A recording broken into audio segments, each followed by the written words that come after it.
Stock exchange میں 80,000 کی حد برقرار، ڈالر مہنگا ہو گیا۔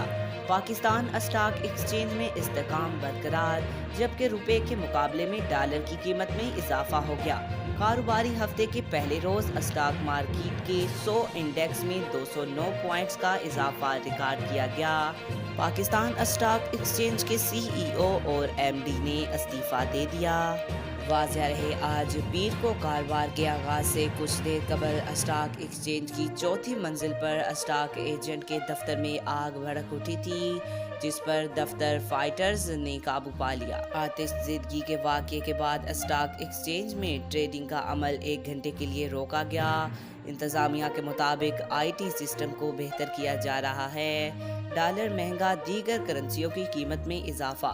دوسری جانب انٹر بینک میں ڈالر 2 پیسے مہنگا ہو گیا، جس کے بعد ڈالر کی قیمت 278.40 ہو گئی۔ گزشتہ کاروباری ہفتے کے آخری دن ڈالر کا ریٹ 278.40 پر بند ہوا تھا۔